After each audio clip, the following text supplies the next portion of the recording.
So hi friends, welcome back to another video. నేను మీ సునీల్, మీరు చూస్తున్నారు Sunil technology. So friends, present మన దగ్గర అయితే ఉంది ఆల్ న్యూ 2024 సంబంధించిన హిమాలయన్ 452 బైక్ అనేది ప్రెజెంట్ మన దగ్గర అయితే ఉంది. ఇది మనకి అడ్వెంచరల్ బైక్, అలాగే టూరిజం బైక్ అని చెప్పొచ్చు. సో ఈ రోజు మనం ఈ వీడియోలో ఈ బైక్ యొక్క రియల్ యూజర్ రిపోర్ట్ అని తీసుకోబోతున్నాము. దీని యొక్క రియల్ యూజర్ రిపోర్ట్ తీసుకోవడానికి మనతో అయితే ఉన్నారు. సో మీ good name sir? Shyam Singh అండి. Okay sir, nice to meet you. First of all మన దగ్గర ఒక 10 క్వశ్చన్స్ అయితే ఉంటాయి సార్. ఈ 10 క్వశ్చన్స్ కి మీరైతే ఆన్సర్ అయితే చేయాల్సి అయితే ఉంటుంది. సో ఫస్ట్ క్వశ్చన్ వచ్చేసరికి, వై యూ చూస్, అంటే ఈ బైక్ అనేది మీరు ఎందుకు చూస్ చేసుకున్నారు?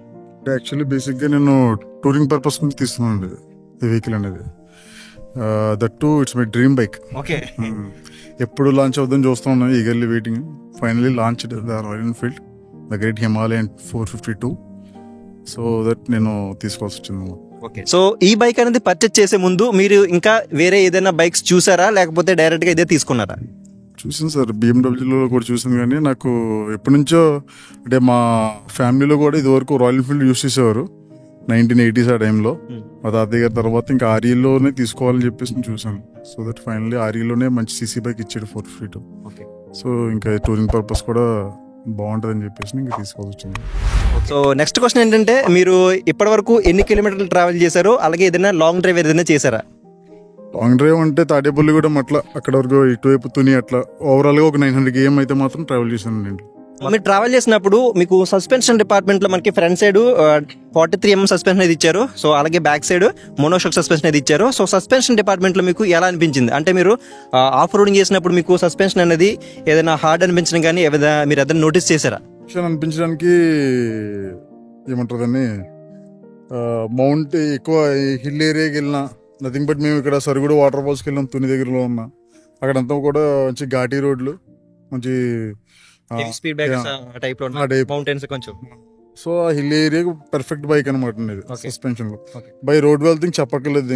ఇంకా మనం లైక్ కార్లో ఎట్లయితే కంఫర్ట్ ఉంటుందో ఆ లైక్ సస్పెన్షన్ 4x4 GTలో కానీ అందులో ఎట్లయితే మనకు కంఫర్ట్ ఉంటుందో సేమ్ యాజ్ వెల్ యాజ్ ఇందులో కూడా. ఓకే, సస్పెన్షన్ పరంగా మీకు ఎటువంటి ప్రాబ్లం అనిపించలేదు.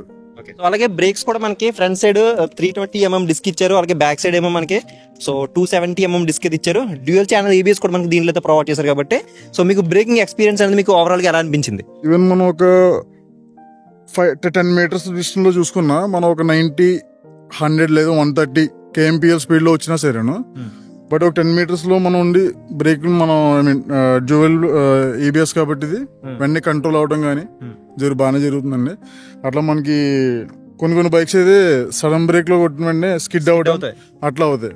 బట్ కమింగ్ టు హిమాలయన్ అయితే మాత్రం ఇప్పటి వరకు అయితే మాత్రం నాకు అటువంటి ప్రాబ్లమ్స్ అనిపించలేదు, బాగా అనిపించింది. బ్రేకింగ్ డిపార్ట్మెంట్ లో కూడా మీకు బాగా అనిపించింది. సో నెక్స్ట్ మనకి టైర్స్ కూడా ఫ్రంట్ సైడ్ 90/90 సెక్షన్ ఇచ్చారు, బ్యాక్ సైడ్ మనకి 140/80 సెక్షన్ ఇచ్చారు. బ్లాక్ ప్యాటర్న్ టైర్స్ మనకి దీంట్లో ఆఫర్ చేస్తున్నారు.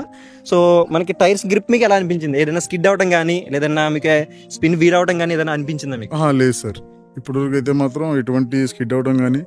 నేను కొద్దిగా రఫ్ అండ్ టఫ్ గానే యూజ్ చేస్తాను నేను బైక్. సో అయినా సరేను మనం ఇప్పుడు స్కిడ్ అవడం కానీ ఏం లేదు. గ్రిప్ అయితే చాలా బాగుంది. ఈవెన్ మనం ఒక చిన్న మట్టి రోడ్ లో వెళ్ళినా, మన ఈస్ట్ గోదావరిలో మట్టి రోడ్లు ఎక్కువ ఉంటాయి, సో ఆ రోడ్ లో వెళ్ళినా స్లిప్ అవడం కానీ అట్లా ఏం లేదు. నేను పొలం కూడా ఇదే బండి వెళ్ళిపోతాను.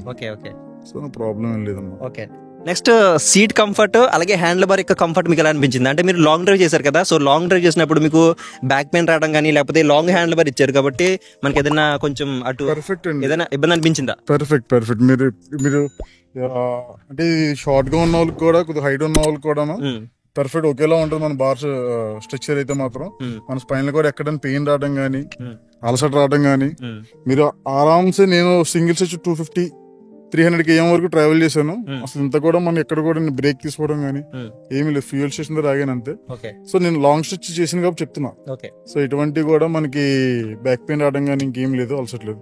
ఈవెన్ సిట్టింగ్ కుషన్ కూడా, సిట్టింగ్ కంఫర్ట్ కూడా మన బంప్స్ కానీ చాలా కంఫర్ట్ ఉంది. సో వెయిట్ మీకు ఎలా అనిపించింది? మీకు 196 kgs వెయిట్ అయితే ఉంది బైక్ యొక్క వెయిట్, టోటల్ వెయిట్ అనేది. సో మీకు వెయిట్ డిస్ట్రిబ్యూషన్ అనేది ఎలా అనిపించింది మీకు రైడింగ్ లో కానీ లేకపోతే ఆఫ్ కండిషన్ లో ఉన్నప్పుడు కానీ మీకు ఎలా అనిపించింది? అదండి, వెయిట్ పరంగా వస్తే కొద్దిగా హెవీ అనే చెప్పాలండి. ఎందుకంటే ఇది 196 kilos ఇది.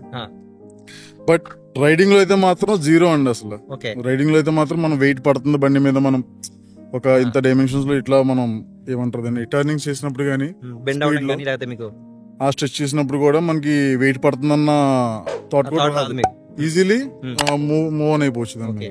బట్ ఆఫ్ కండిషన్ లో ఉన్నప్పుడు మాత్రం మనం చాలా కొద్దిగా ఇబ్బంది పడాల్సిందేనండి, కొద్దిగా ఇబ్బంది పడాలి. సో ఇక లాస్ట్ గా మేజర్ గా మాట్లాడుకోవాల్సిన దీంట్లో ఇంజిన్. సో 450cc డివోఎస్ ఇంజిన్ అయితే ఇచ్చారు.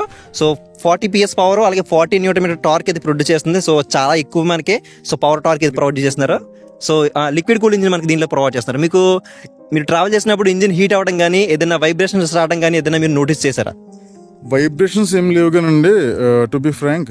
బట్ ఏంటంటే హీట్ అయితే మాత్రం వస్తుందండి అది మనం.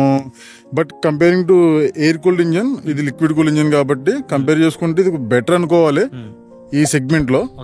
బట్ ఏంటంటే ఒక 130, 120 ఆ స్పీడ్ లో వెళ్తే ఒక 400, 300 km దాటిన తర్వాత హీట్ వస్తుంది. అది మాత్రం నేను నోటీస్ చేశాను నేను. నెక్స్ట్ మీరు దీని యొక్క మైలేజ్ అనేది ఎంత ఎక్స్పెక్ట్ చేసి ఈ బైక్ తీసుకున్నారు? యాక్చువల్లీ కంపెనీ అయితే మనకి 30 km మనకి చెప్తుంది, బట్ మనకి రియాలిటీలో మీరు ఏదైనా చూసారా? బట్ నేను మేజర్ గా దీంతో నేను ఎక్స్పెక్ట్ చేసింది ఏంటంటే 452cc లో సీసీ ఒకటి ఎక్స్పెక్ట్ చేశానండి, అప్గ్రేడ్ ఈ మన టాకోమీటర్ కన్సోల్. సో దాన్ని ఎక్స్పెక్ట్ చేశాను, నా ఎక్స్పెక్టేషన్ రీచ్ అయిపోయాను. మైలేజ్ అయితే మాత్రం నేను థాట్ లో లేదు. బట్ ఏంటంటే నేను అనుకున్న దానికన్నా ఎక్కువ వచ్చింది. నేను 15-20 మాక్సిమం అనుకున్నా, బట్ కంపెనీ వచ్చి 30 ఇస్తుంది కాబట్టి టు బి ఫ్రాంక్ ఒక 22-25 మనం 25 ఫైనల్ గా మీకు దీని యొక్క ప్రైస్ అనేది ఆన్ రోడ్ ప్రైస్ అనేది ఎంత పడుతుంది? మీరు డైరెక్ట్ క్యాష్ తీసుకున్నారా లేకపోతే ఏదైనా ఈఎంఐ పెట్టుకుని తీసుకున్నారా? ఈఎంఐ సార్, డౌన్ పేమెంట్ ఒక 80K అట్లా పే చేసి నేను ఈఎంఐ తీసుకున్నాను. ఇక ఫైనల్ గా దీంట్లో మీరు ఏదైనా కాన్స్ అంటే మీరు ఏదైనా మీకు నచ్చలేదంటూ ఏదైనా ఫీచర్ అనిపించిందా మీకు? ఏదైనా అంటే మీకు ఏదైనా కాన్ అనిపించిందా మీకు దీంట్లో? ఎగ్జాక్ట్లీ సార్ ఉంది. ఎందుకంటే ఇప్పుడు ఒక బైక్ అనే కదా, ఏదైనా పాజిటివ్ నెగిటివ్ రెండు ఉంటాయి. బట్ ఇందులో నాకు అన్ని పాజిటివ్స్, కానీ ఇందులో నెగిటివ్ ఏంటంటే ట్యూబ్లెస్ టైర్స్ అండి. yes sir definitely అవును ట్యూబ్లెస్ ఇచ్చారు. మన ఇండియాకి పర్మిషన్ ఇవ్వలేదని చెప్పారు మరి.